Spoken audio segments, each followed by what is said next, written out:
سونے ورگا نہ سونا کوئی آیا ہے، نہ سونا کسے جایا ہے۔ سونے ورگا نہ سونا کوئی آیا ہے، شان اس جیا کسے نہ پایا ہے۔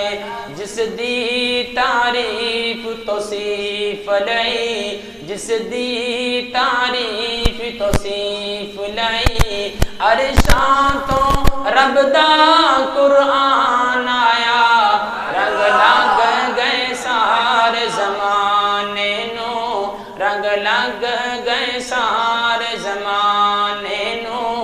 محبوب حق سبحان آیا، کل نبی رسول دا بن کے، ساڈا پاک نبی سلطان آیا، رنگ لگ گئے سارے زمانے نو۔ ظلمت جہالت ہو گئی ختم، آئے عربی چانن ہو گئے یکدم۔ ظلمت جہالت ہو گئی ختم، آئے عربی چانن ہو گئے یکدم۔ ٹوٹ زور گئے شاہ زوراں دے، ٹوٹ زور گئے شاہ زوراں دے، ٹوٹ زور گئے شاہ زوراں دے۔ کعبے دا بن نگران آیا، رنگ لگ گئے سارے زمانے نو، رنگ لگ گئے سارے زمانے نو۔ دل لٹ لہن انسان دے، کر بیٹھے سو دے جانا دے۔ دل لٹ لہن انسان دے، کر بیٹھے سو دے جانا دے، کر بیٹھے سو دے جانا دے، کر بیٹھے سو دے جانا دے۔ در اقدس تے جڑا ایک واری، در اقدس تے جڑا ایک واری، در اقدس تے جڑا ایک واری، سنن سرکار دا بیان آیا، رنگ لگ گئے سارے زمانے نو، رنگ لگ گئے سارے زمانے نو۔ محبوب حق سبحان آیا، کل نبی رسول دا بن کے، کل نبی رسول دا بن کے، ساڈا پاک نبی سلطان آیا، رنگ لگ گئے سارے زمانے نو۔ ہر قسم کی حمد و ثنا اللہ رب العزت کی ذات کے لیے، جو خالق کائنات بھی ہے اور مالک عشق جہات بھی ہے۔ اللہ جل وعلا کی حمد و ثنا کے بعد لاکھوں کروڑوں درود پاک امام الانبیاء، فخر الانبیاء، سید الانبیاء، احمد مجتبی حضرت محمد مصطفیٰ سرور کونین صلی اللہ تعالی علیہ وآلہ وسلم کی بارگاہ ناز میں اپنی عقیدتوں محبتوں کا خراج تحسین پیش کرنے کے بعد واجب الاحترام، قابل صد احترام، میں نے آپ کے سامنے قرآن مجید فرقان حمید کی آیت کریمہ تلاوت کی ہے۔ اللہ تبارک و تعالی نے ارشاد فرمایا، یا ایھا الذین آمنوا کتب علیکم الصیام، اے ایمان والو تم پر روزے فرض کر دیے گئے ہیں، کما کتب علی الذین من قبلکم، جیسا کہ تم سے پہلے لوگوں پر فرض کر دیے گئے تھے، لعلکم تتقون، تاکہ تم متقی پرہیزگار بن جاؤ۔ محترم سامعین، آپ نے دیکھا ہوگا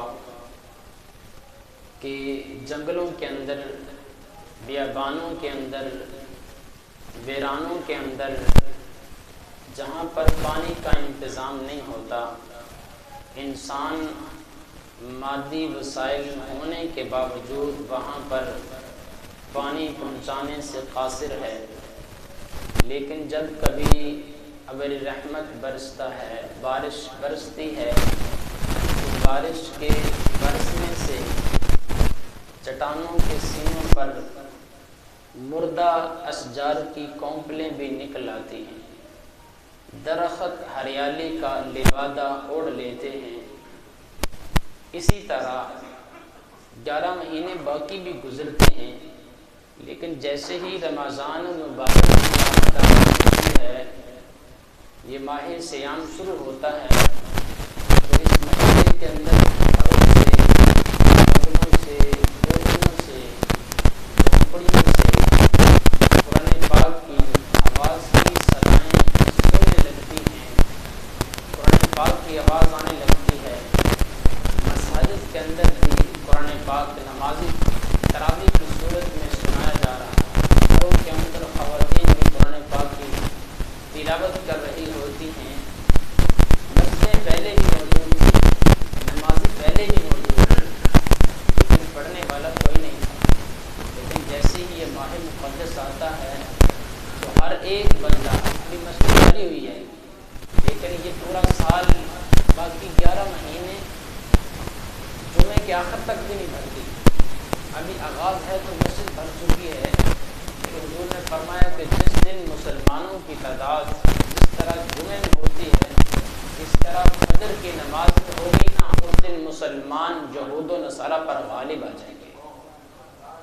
جس دن مسلمانوں کی تعداد فجر کی نماز میں جمعے کے برابر ہو گئی، مسلمان یہود و نصارہ پر غالب آ جائیں گے۔ وہ آنے ہی آنے ہیں، وہ وقت آنے والا ہے، دور نہیں ہے، انشاءاللہ ضرور آئے گا انشاءاللہ، کیونکہ یہ تو اللہ کا قرآن ہے، قرآن پاک کی نص قطعی ہے، لِيُظْهِرَهُ عَلَى الدِّينِ كُلِّهِ۔ اللہ تعالیٰ فرماتے ہیں کہ میرے محبوب علیہ الصلوۃ والسلام کے دین اسلام نے پوری دنیا پر غالب آنا ہے۔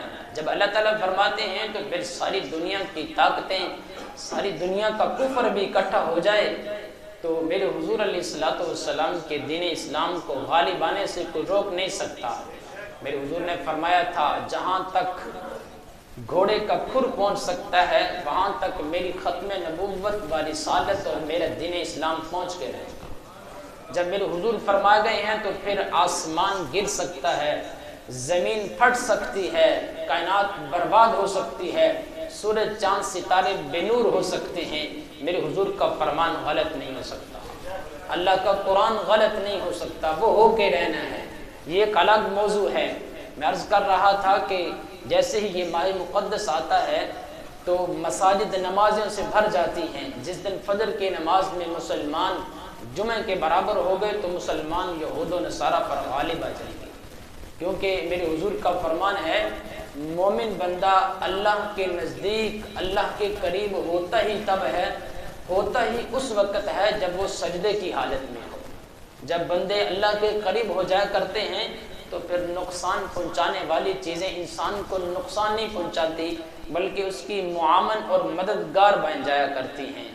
یہ جب مہینہ آتا ہے تو پورے 11 مہینے اللہ کی جو رحمت ہے وہ بندوں پر تقسیم کی جاتی ہے۔ اس بندے نے اتنی نیکیاں کی ہیں، اتنی عبادات کی ہے، اس بندے کو اتنی نیکیاں دی جائیں، اس بندے کو اتنی اللہ کی رحمتیں دی جائیں، لیکن جیسے ہی یہ مقدس مہینہ آتا ہے تو اللہ کی رحمت کا ٹھاٹھے مارتا ہوا سمندر جوش میں آتا ہے اور اللہ پاک اپنے بندوں پر رحمت کو تقسیم نہیں فرماتا، بارش کی طرح برساتا ہے، بارش کی طرح اللہ کی رحمت برستی ہے، پھر صدا لگتی ہے۔ اللہ خود ہی فرماتے ہیں، میرے حضور نے فرمایا جب ماہ مقدس آتا ہے تو اللہ رب العزت صبح کے وقت سحری کے قریب آسمان دنیا پر تشریف فرماتے ہوتے ہیں اور اللہ تعالیٰ خود اعلان فرماتے ہیں ہے کوئی مجھ سے مانگنے والا کہ میں اس کے سوالات کو پورا کر دوں، ہے کوئی مجھ سے اولاد مانگنے والا کہ میں اس کو اولاد سے نواز دوں، ہے کوئی مجھ سے رزق مانگنے والا کہ میں اس کے رزق کے اندر فراوانی عطا فرما دوں،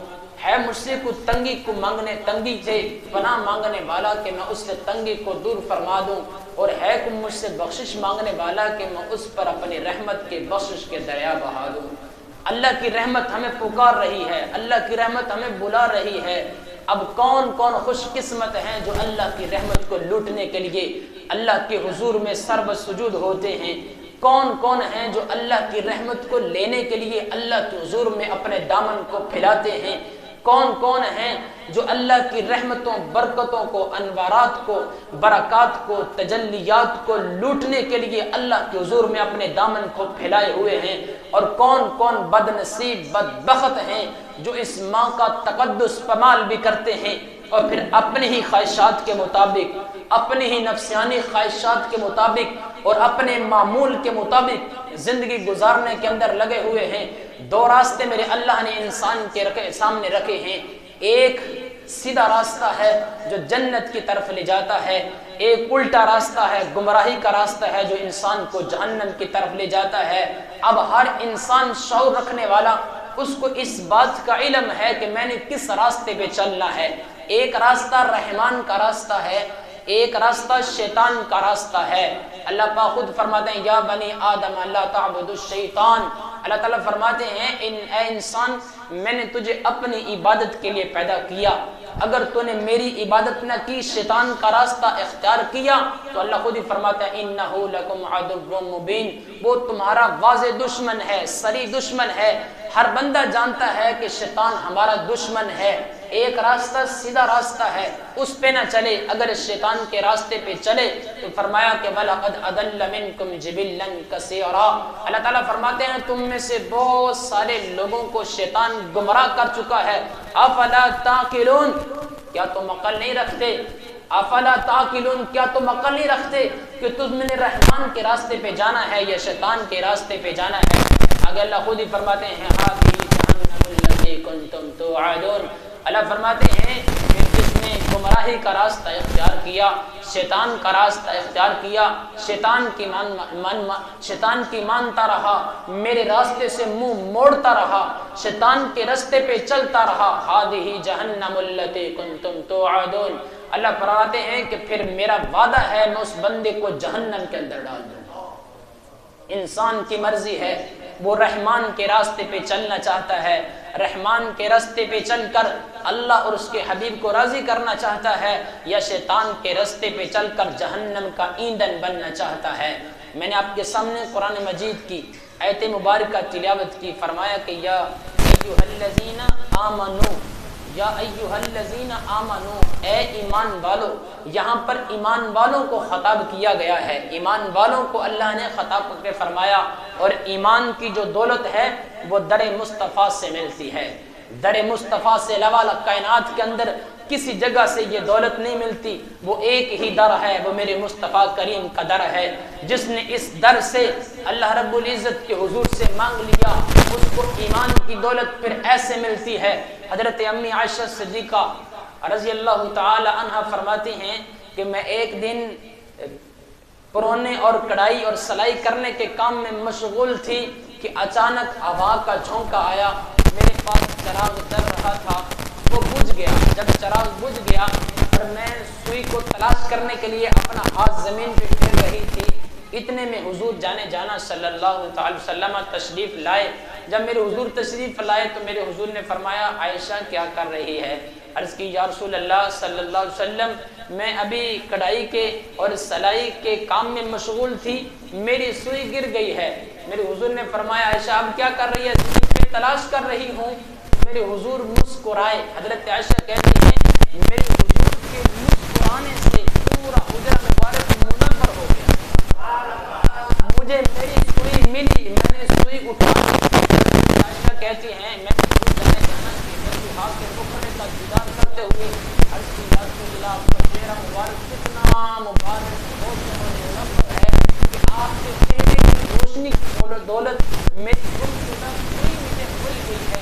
لیکن سوال کیا ہے؟ آگے سے میرے حضور نے جواب کیا دیا؟ میرے حضور فرماتے ہیں عائشہ بہت کم، بہت بدبخت ہوں گے، بہت کمینے اور لعنتی ہوں گے وہ لوگ جن کو کل قیامت کے دن اس روشن چہرے کی زیارت نہیں ہوگی۔ حضرت عائشہ صدیقہ رضی اللہ تعالیٰ عنہ کہتی ہیں یا رسول اللہ وہ کون لوگ ہیں جن کو کل قیامت کے دن آپ کے چہرے کی یہ آپ کے چہرے کا دیدار نہیں ہوگا، آپ کا دیدار نہیں کر سکیں گے۔ تو میرے حضور فرماتے ہیں عائشہ، وہ لوگ جنہوں نے رمضان مبارک کے روزوں کو چھوڑا ہوگا، رمضان مبارک کے مبارک مہینے کا تقدس پامال کیا ہوگا، ان کو کل قیامت کے دن میرے چہرے کی زیارت نہ ہوگی۔ عرض کی یا رسول اللہ پھر کن لوگوں کو آپ کی زیارت ہوگی؟ میرے حضور نے فرمایا وہ لوگ جنہوں نے رمضان مبارک کے روزے رکھے ہوں گے، اللہ اور اس کے حبیب کو راضی کیا ہوگا، میں ان کو اپنا دیدار عطا فرماؤں گا۔ اب یہ بندے کی قسمت اور بدبختی کی دونوں صورتیں سامنے ہیں کہ وہ رمضان مبارک جیسے مقدس مبارک مہینہ کے اندر روزے رکھ کر اس مہینہ کی جو اس کا احترام ہے، ادب ہے، اس کا خیال کرتے ہوئے اپنی بخشش کرانا چاہتا ہے، روز محشر میں حضور جانا کا دیدار کرنا چاہتا ہے، یا والضحیٰ کے مکھڑے سے وہ دور ہونا چاہتا ہے۔ دونوں صورتیں انسان کے سامنے ہیں۔ آج وقت ہے، آج لے پناہ ان کی، آج مدد مانگ ان سے، پھر نہ مانیں گے قیامت میں اگر مان گیا۔ آج وقت ہے حضور جانا کی طرف پلٹو، آج وقت ہے حضور کے نظام کی طرف آؤ، آج وقت ہے حضور کے فرامین کی طرف آؤ، آج وقت ہے حضور کی سنتوں کی طرف آؤ، آج وقت ہے حضور کی شریعت کی طرف آؤ۔ یہ سانس کی ڈوری ٹوٹنے کی دیر ہے، پتہ لگ جائے گا تو کس راستے پہ چل رہا تھا، اللہ اور اس کے حبیب کے راستے پہ تھا یا اپنی من مرضی اپنی خواہشات کے مطابق دین اسلام کے ٹکڑے کر رہا تھا۔ یہ مرنے کی دیر ہے، بعد میں موقع نہیں ملنے والا۔ بعض لوگ کہتے ہیں مر جائیں گے، آپ پہ دیکھی جائے گی، آپ پہ دیکھی جائے گی، جب جائیں گے پتہ لگ جائے گا۔ نہ اللہ کا قرآن کہتا ہے، یہ تو مسلمان کی بات ہے نا، کافر کے بارے میں اللہ پاک نے اپنے پاک کلام میں فرمایا، 3 سپارے کی آخری آیت ہے، اگر ایک یہودیوں کا عقیدہ ہے کہ ہم جب کل قیامت کے دن جائیں گے، پہلے تو یہ ان کا عقیدہ ہے کہ ہمیں 40 دن تک عذاب ہوگا، اس کے بعد جنت میں داخل کر دیے جائیں گے، پھر اس کے بعد ہمیشہ ہمیشہ جنت کے لیے ہیں۔ ان کا دوسرا یہ ایک عقیدہ بھی ہے کہ ہم جائیں گے اللہ کے حضور میں پیش ہوں گے، ہم اللہ سے کہیں گے یا اللہ ہم سے سونا بھی لے۔ آج امریکہ بڑا طاقتور ہے نا، فرانس، ہالینڈ بڑے طاقتور ملک ہے نا، سپر پاور ہے نا، ان کے پاس بڑا مال ہے۔ یہود کا عقیدہ ہے کہ ہم اپنے مال کو اٹھائیں گے، اللہ کے حضور میں پیش کریں گے، یا اللہ یہ سونا ہے، یہ چاندی ہے، یہ ہیرے ہیں، یہ جواہرات ہیں، یہ ہم سے لے لے، ہمیں جہنم میں نہ ڈال، جنت میں ڈال۔ اللہ فرماتے ہیں نہ، کل قیامت کے دن ایک یہودی زمین و آسمان کو مشرق سے لے کے مغرب تک، شمال سے جنوب تک، اس سارے خلا کو اگر سونے سے بھر دے گا، سونے سے بھر کے ایک یہودی کہے گا کہ یا اللہ یہ سونا یہ سارے کا سارا لے لے اور میری بخشش فرما دے، تو اللہ فرماتا ہے ایک یہودی کی بھی بخشش نہیں ہوگی، اس کو بھی جہنم میں ڈال دیا جائے گا۔ اس لیے آج وقت ہے، آقا علیہ الصلوۃ والسلام کی سیرت طیبہ ہمارے سامنے ہے، یہ ماہ مقدس ہمارے پاس آیا ہے، آپ فخر کریں، اللہ کا شکر ادا کریں۔ کتنے ہمارے ساتھ چلنے والے پچھلے رمضان مبارک میں موجود تھے لیکن آج نظر نہیں آ رہے۔ اللہ نے یہ ماہ مقدس عطا کیا ہے تو اللہ کے حضور میں اللہ کا شکر ادا کریں کہ یا اللہ تیرا شکر ہے تو نے یہ ماہ مقدس عطا فرمایا، اس کی قدر کریں۔ ہو سکتا ہے آنے والا رمضان اللہ سب کی عمریں لمبی کرے، ہو سکتا ہے آنے والا رمضان ہماری زندگی کے اندر نہ آئے۔ خلیفہ بن عبد الملک بن مروان، ان کے بارے میں ہے کہ وہ اپنے تخت پر بیٹھے ہوئے تھے، ایک شخص دوڑتا ان کے پاس آیا، آ کر کہنے لگا کہ اے خلیفہ میں نے ایک بہت بڑا گناہ کیا ہے، کیا مجھے معافی مل سکتی ہے؟ تو خلیفہ نے فرمایا کہ تو نے کون سی غلطی کی؟ اس نے کہا میں نے بہت بڑا گناہ کیا۔ تو پوچھا بتا بھی کتنا بڑا گناہ ہے؟ اس نے کہا میرا گناہ آسمانوں سے بھی بڑا ہے۔ پھر پوچھا تو نے کتنا بڑا گناہ کیا؟ اس نے کہا زمینوں سے بھی بڑا ہے۔ اس نے کہا لوح و قلم سے بھی بڑا ہے، عرش سے بھی بڑا ہے، کرسی سے بھی بڑا ہے، اتنا بڑا گناہ کیا ہے، بتا تو صحیح کون سا گناہ کیا ہے؟ پھر عرض کی کہ میں نے جو اتنا بڑا گناہ کیا ہے میں آپ کے پاس اس لیے آیا ہوں، شرمندگی بھی ہے، توبہ کرنا چاہتا ہوں، کیا مجھے اس گناہ سے معافی مل جائے گی؟ کیا مجھے اس گناہ سے چھٹکارا مل جائے گا؟ آپ نے فرمایا بتا تو صحیح گناہ کون سا کیا؟ اس نے کہا میں کفن چور تھا، کفن چوری کیا کرتا تھا، لیکن ایک دن میں نے جا کے ایک قبر کو کھولا تو میں نے دیکھا کہ مردے کا چہرہ قبلہ سے پھر چکا تھا۔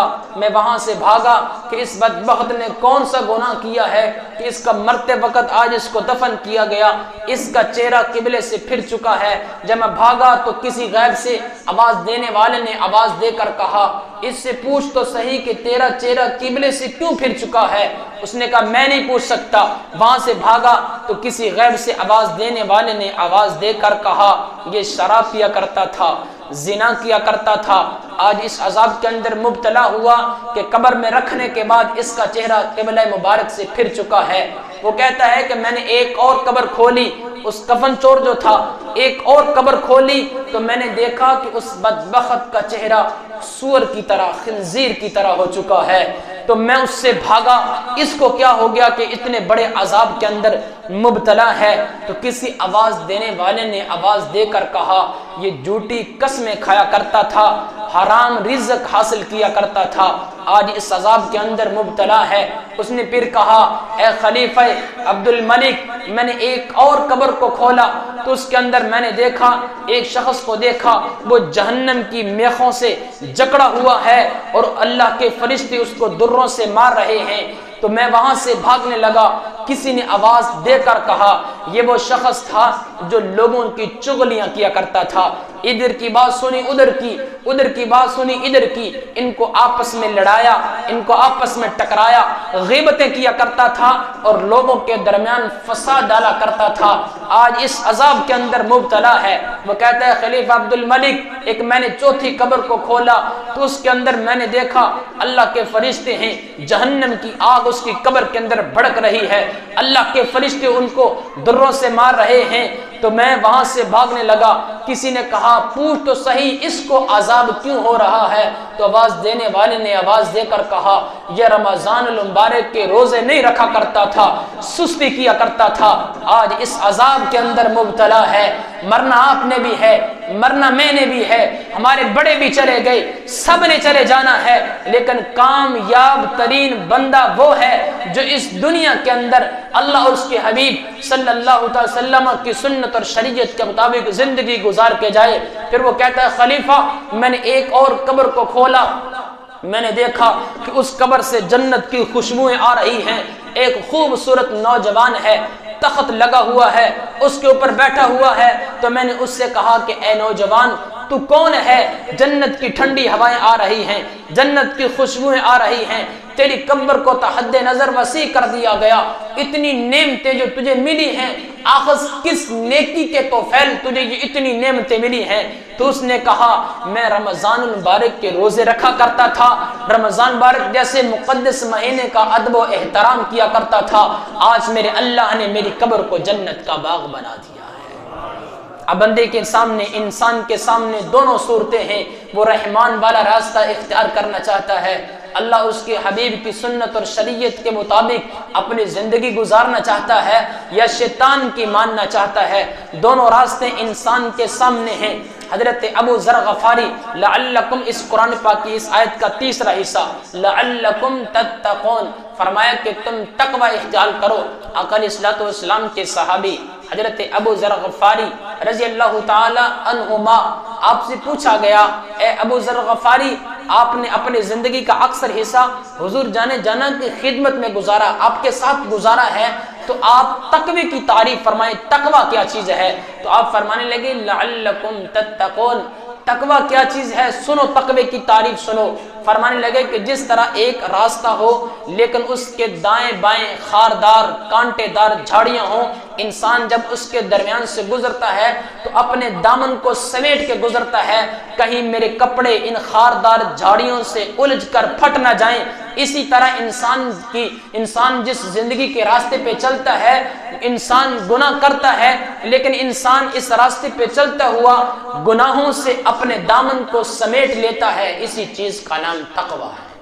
حضرت عمر فاروق رضی اللہ تعالی عنہ رات کے وقت مدینہ کی گلیوں میں نکلتے اور اپنے عوام کا حال پوچھا کرتے تھے، کوئی تکلیف میں نہ ہو، کوئی مصیبت میں نہ ہو، کوئی پریشانی میں نہ ہو، آپ جب نکلا کرتے تھے تو حال دریافت کیا کرتے تھے۔ امیر المومنین کہتے ہیں چلتے چلتے میں نے ایک گھر سے آواز سنی، ماں بیٹی سے کہہ رہی ہے بیٹی دودھ میں پانی ڈال دے، دودھ میں پانی ڈال دے، لیکن آگے سے بیٹی کہتی ہے نہ ماں، آج ہی امیر المومنین نے اعلان کیا تھا آپ دودھ میں پانی ڈالنے کی بات کر رہی ہیں۔ تو ماں نے کہا بیٹی امیر المومنین کون سا دیکھ رہے ہیں؟ تو آگے سے بیٹی نے کہا، بیٹی کہنے لگی ماں جی امیر المومنین نہیں دیکھ رہے، لیکن وہ میرا مالک تو دیکھ رہا ہے نا، مالک دیکھ رہا ہے۔ اسی چیز کا نام تقوی ہے۔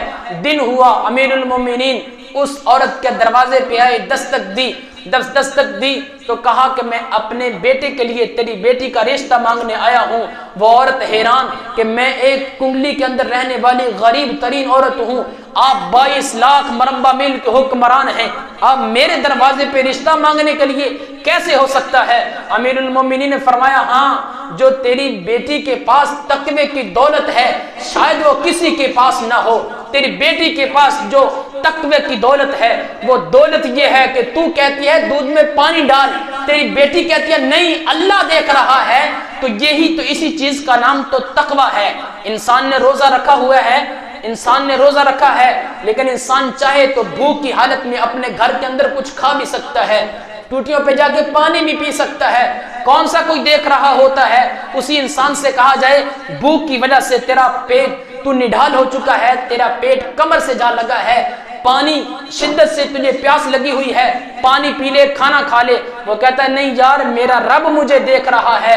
میں اسی پر ایک بات کہنا چاہتا ہوں، یار روزہ رکھا ہوا ہو اس وقت تو انسان یہ کہتا ہے کہ بھوک تو لگی ہے کھانا نہیں کھاؤں گا، اللہ دیکھ رہا ہے، پیاس لگی ہے پانی نہیں پیوں گا، اللہ دیکھ رہا ہے۔ اور جس وقت اے انسان تو جھوٹ بولتا ہے اس وقت بھی میرا رب دیکھ رہا ہوتا ہے۔ اور جب تو چغلیاں کرتا ہے، غیبتیں کرتا ہے، جھوٹ بولتا ہے، رشوت لیتا ہے، رشوت دیتا ہے، سود کا کاروبار کرتا ہے، لوگوں کو گالیاں بکتا ہے، اس وقت بھی میرا رب دیکھ رہا ہوتا ہے۔ اور کامل انسان وہی ہے جو لعلکم تتقون کا مصداق بن کر زندگی گزار کے دنیا سے چلا جائے۔ کامل ترین انسان تو وہی ہے لعلکم تتقون، تقوی کا بادشاہ بن جائے، پرہیزگار بن جائے، جیسے اللہ اور اس کے حبیب علیہ الصلوۃ والسلام نے ہمیں زندگی گزارنے کا حکم فرمایا ویسے زندگی گزارے، اصل انسان تو وہ ہے۔ اور سنو نبی رحمت صلی اللہ تعالی علیہ وآلہ وسلم کا فرمان بھی سنو، آپ روزے رکھ رہے ہیں، حضور جانا صلی اللہ تعالی علیہ وآلہ وسلم کا فرمان ہے، حضرت سلیمان فارسی رضی اللہ تعالی عنہ اس حدیث پاک کو نقل کرتے ہیں، آپ فرماتے ہیں کہ جس بندے نے کسی روزہ دار کو پیٹ بھر کے کھانا کھلا دیا تو اللہ رب العزت اس بندے کی بخشش فرما دیتا ہے۔ ایک صحابی نے عرض کی یا رسول اللہ صلی اللہ تعالی وسلم، اب جس کے پاس پیٹ بھر کر کھلانے کے لیے کچھ نہ ہو تو وہ کیا کرے؟ میرے حضور نے فرمایا چاہے وہ ایک گھونٹ پانی سے کسی کو افطاری کرا دے یا ایک کھجور سے کسی کو افطاری فرما دے، میرے حضور فرماتے ہیں اللہ اس کی بھی بخشش فرما دیتا ہے۔ ایک دوسری حدیث پاک میں ہے، میرے حضور فرماتے ہیں من صام رمضان ایمانا و احتسابا غفر له ما تقدم من ذنبه۔ اللہ تعالیٰ فرماتے ہیں، میرے حضور ارشاد فرماتے ہیں کہ جس بندے نے اللہ کی رضا کے لیے روزہ رکھا، جس بندے نے اللہ کی رضا کے لیے روزہ رکھا، اللہ پاک اس کے گزشتہ گناہوں کو معاف فرما دیتا ہے۔ اسی حدیث پاک کے دوسرے الفاظ ہیں غفر له ما تقدم من ذنبك وما تأخر۔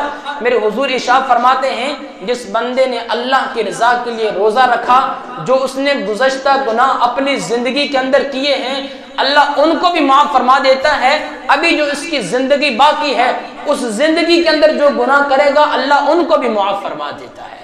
لیکن اس کے لیے شرط یہ ہے کہ انسان جو ہے نا وہ روزہ رکھے، رمضان مبارک کا احترام کرے، اس کے تقدس کو پامال کرنے سے محفوظ رکھے، اور انسان اپنا بھی خیال کرے، اس ماہ کا بھی خیال کرے، رمضان کے ان مبارک روزوں کا بھی خیال کرے، تو یہ ساری کی ساری صفات اس بندے کے لیے ہیں۔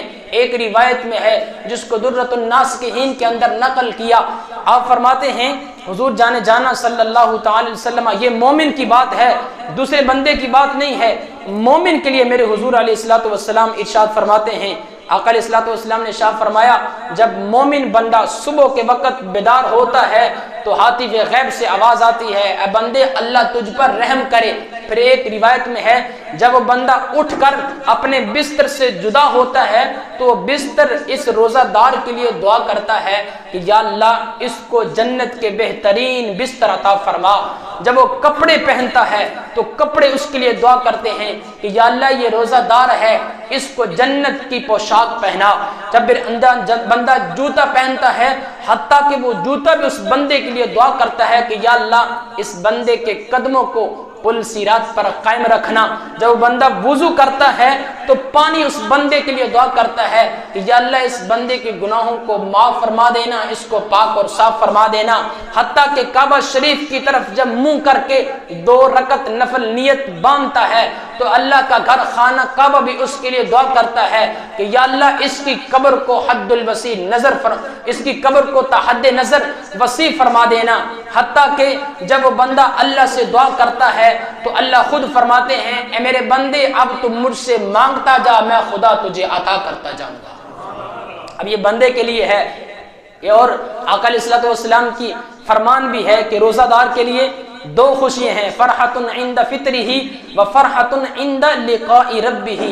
روزہ دار کے لیے 2 خوشیاں ہیں، ایک خوشی افطار کے وقت ہے، جو خوشی افطار کے وقت ہے نا، آج شام کو جب افطاری کرو تو اس وقت بھوک سے پیاس سے جب انسان نڈھال ہوتا ہے تو آج افطاری کے وقت اس خوشی کو محسوس کرنا کہ اب ہم آپ کے سامنے مشروبات پڑے ہیں، خوش ذائقے کھانے پڑے ہیں، تو اس وقت محسوس کرنا کتنی خوشی ہوتی ہے۔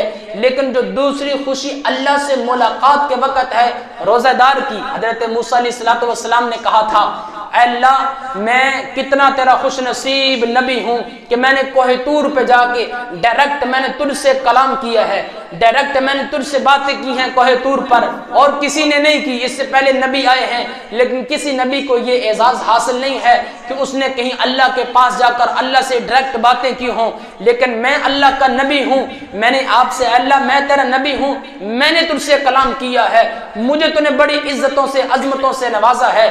تو اللہ پاک نے فرمایا میرے کلیم تیری باتیں درست ہیں کہ کوہ طور پہ جا کے میں نے تجھ سے تو نے مجھ سے باتیں کی ہیں، ڈائریکٹ کلام کیا ہے، لیکن کلیم سن لے آخر میں جو میرا محبوب آئے گا، محبوب نہیں محبوب کی جو امت ہوگی، اب تیری مجھ سے جو بات ہوئی تو درمیان میں 70,000 پردے تھے، درمیان میں 70,000 پردے تھے، لیکن جب میرا محبوب آئے گا، میرے محبوب کی جو امت آئے گی جب وہ روزہ رکھے گی، فَإِذَا صَامَتْ أُمَّةُ محمد، جب میرے مصطفیٰ کریم صلی اللہ تعالی وسلم کی امت روزے رکھے گی، بھوک اور ڈال پیاس کو برداشت کرے گی، ان کے رنگ پیلے پڑ جائیں گے، ارفع تلک العجب وقت الافطاری، تو میں ان بندوں کے اپنے امت کے اپنے حبیب کی امت کے لوگوں کے اتنا قریب ہو جاؤں گا کہ درمیان سے یہ 70,000 پردے بھی ہٹا دیے جائیں گے، میں خود اعلان کروں گا اے میرے بندے میری رحمتوں کا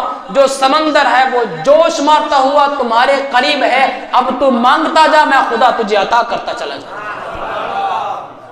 اب مومن کے لیے ہے، میرے حضور علیہ الصلوۃ والسلام کی امت کے لیے ہے۔ اب اس پر جو نماز تراویح پڑھتے ہیں، نماز تراویح کو نہ چھوڑیں، پہلے 2 دن مسجد بھری ہوتی ہے پھر پورا مہینہ نمازی نظر نہیں آتے، نماز تراویح کا اہتمام ترتیب کے ساتھ کریں، پورا مہینہ قرآن پاک کو سنیں۔ آقا علیہ الصلوۃ والسلام کا فرمان ہے، اس حدیث پاک کو درۃ الناصحین کے اندر نقل کیا گیا کہ جو بندہ ایک سجدہ کرتا ہے نا نماز تراویح کے اندر، ایک سجدہ کرنے پر انسان کو 1500 نیکیاں ملتی ہیں، ایک سجدہ کرنے پر 1500 نیکیاں ہیں، ٹوٹل 40 سجدے ہیں، 40 سجدوں کے اندر 60,000 نیکی کی روزانہ کی بنیاد پہ آپ حاصل کر سکتے ہیں۔ لیکن صحابہ کرام رضوان اللہ تعالی علیہ مجمعین جب قرآن پاک سنایا جاتا تھا نا، ہم تو 20 تراویح بھی مولوی صاحب سے کہا جاتا ہے قاری صاحب ذرا جلدی پڑھیں، 1 گھنٹے کے اندر اندر نماز تراویح وتر پڑھا کے دعا کرا دیں، اور جا کے سونا بھی ہے، صبح کو اٹھنا بھی ہے، کام پہ بھی جانا ہے۔ لیکن صحابہ کرام رات کو عشاء کی نماز پڑھنے کے بعد نماز تراویح ادا کیا کرتے تھے، نماز تراویح ادا کرنے کے بعد گھروں میں جا کے سویا نہیں کرتے تھے، نماز تراویح ادا کر لی، ادا کرنے کے بعد پھر اللہ اکبر 2 رکعت نفل نیت باندھ لیا کرتے تھے۔ عثمان غنی رضی اللہ تعالی عنہ کے بارے میں ہے، نماز تراویح ادا کرنے کے بعد پھر 2 رکعت نفل نیت باندھ لیتے، سحری تک قرآن پڑھتے رہتے حتیٰ کہ جب سحری کا وقت ہوتا تو آپ پورا قرآن مکمل کر دیا کرتے تھے۔ حضرت شیر خدا بھی رمضان مبارک کے اندر یہی ان کا معمول تھا۔ صحابہ کرام کی سیرت اٹھا کے، یہ تو صحابہ تھے نا، آئے میں صحابہ کرام کے ایک بچے کی بات کرتا ہوں۔ ایک صحابی ہیں حضرت رافع بن رضی اللہ تعالی عنہما، آپ فرماتے ہیں کہ آقا علیہ الصلوۃ والسلام نے فرمایا کہ روزے رکھا کرو اور سارے گھر کے افراد روزے رکھو، تو میں نے گھر کے اندر جو میرا چھوٹا سا بچہ تھا میں نے اس کو بھی روزہ رکھا دیا۔ اب جب روزہ رکھا دیا گیا، دوپہر کا وقت ہوا، بچے کو بھوک لگی، پیاس لگی، بچہ رونے لگا۔ اب میں نے کیا کیا، میں نے روئی کے گالے پانی سے بھگو کر ان کے کھلونے بنائے، کھلونے بنا کر دوپہر سے لے کر شام تک اپنے بیٹے کو ان کھلونے کے ساتھ کھلاتی رہی، حتیٰ کہ شام ہو گئی۔ جب میں رات کو سوئی تو حضور جانا صلی اللہ تعالی علیہ وسلم میری خواب میں تشریف لائے، تو میرے حضور نے فرمایا کہ تو نے یہ جو عمل کیا ہے، اپنے چھوٹے سے بچے کو روزہ رکھایا، پھر اس کا روزہ اس کے ساتھ کھیل کھیل کر اس کو نبھایا ہے، میرے خدا نے تیری بخشش فرما دی ہے۔ اب یہ صحابہ کرام مختصر پورا ایک باب بندہ ہوا ہے کہ صحابہ کرام اپنے بچوں کو روزہ رکھایا کرتے تھے۔ جو نابالغ بچے تھے، ویسے فرض روزہ بالغ پر ہی ہے، نابالغ پر نہیں ہے، لیکن صحابہ کرام اپنے بچوں کو روزہ رکھایا کرتے تھے، پھر سارا دن ان کے ساتھ ایسے گزارتے، بچوں کو پتہ بھی نہیں چلتا تھا کہ روزہ گزر جایا کرتا تھا۔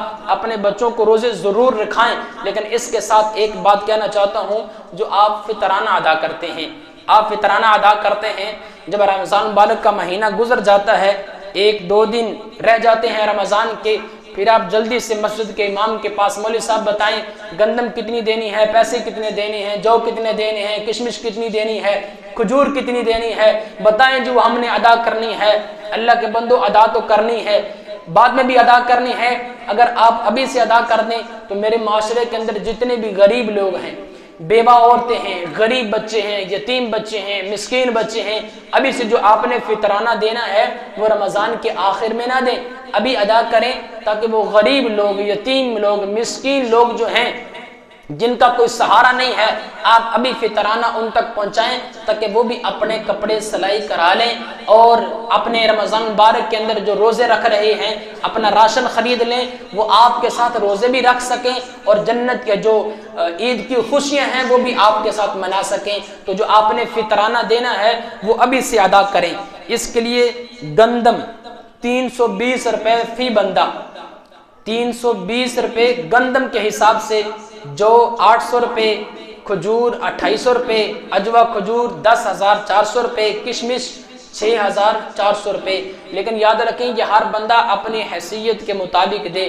ایک بندہ کی کوٹھی بھی ہے، بنگلہ بھی ہے، گاڑیاں بھی ہیں، ہر بندہ جانتا ہے کہ یہ بندہ مالدار ہے، وہ پتہ کیا کرتا ہے، مولوی صاحب بتائیں گندم کے حساب سے کیسے دینا ہے، وہ 320 روپے کے حساب سے بندہ دے کے فارغ ہو جاتا ہے۔ نہیں، جس بندے کو اللہ نے مال دیا ہے، عمرا لوگ ہیں، میں ان سے کہوں گا ہر بندہ اپنی حیثیت کے مطابق دیکھے کہ میں کس حیثیت کے قابل ہوں، جو کہ مد مقابل دوں، یا گندم کے، یا آٹے کے، یا کھجور کے، یا کشمش کے، یا اجوا کھجور کے، کس حساب سے دینا ہے، وہ ہر بندہ اپنا حساب لگا کے کہ میں نے کس طرح سے ادا کرنا ہے، تو وہ اسی کے حساب سے اپنے مال میں سے نکالے۔